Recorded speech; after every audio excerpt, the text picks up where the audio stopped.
If I were the devil, if I were the devil,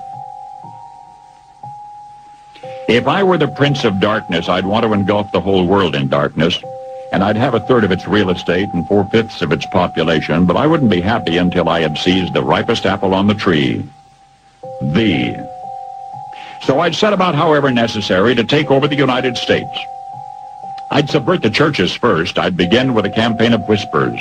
With the wisdom of a serpent, I would whisper to you as I whispered to Eve, do as you please.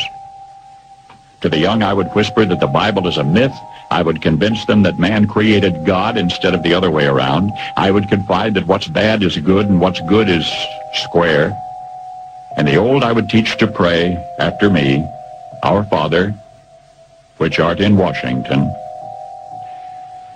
And then I'd get organized. I'd educate authors in how to make lurid literature exciting so that anything else would appear dull and uninteresting. I'd threaten TV with dirtier movies and vice versa. I'd peddle narcotics to whom I could. I'd sell alcohol to ladies and gentlemen of distinction. I'd tranquilize the rest with pills.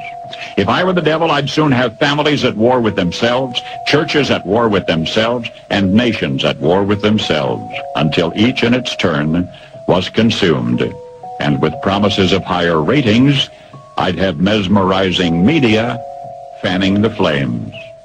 If I were the devil, I would encourage schools to refine young intellects, but neglect to discipline emotions. Just let those run wild. Until before you knew it, you'd have to have drug-sniffing dogs and metal detectors at every schoolhouse door. Within a decade, I'd have prisons overflowing. I'd have judges promoting pornography.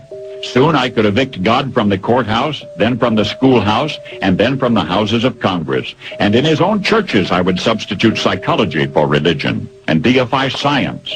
I would lure priests and pastors into misusing boys and girls and church money.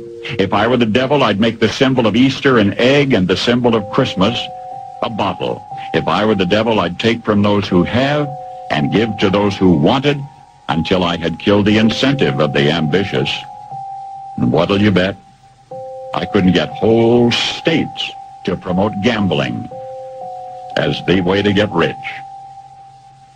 I would caution against extremes in hard work, in patriotism, in moral conduct. I would convince the young that marriage is old-fashioned, that swinging is more fun, that what you see on TV is the way to be. And thus I could undress you in public, and I could lure you into bed with diseases for which there is no cure. In other words, if I were the devil, I'd just keep right on doing what he's doing.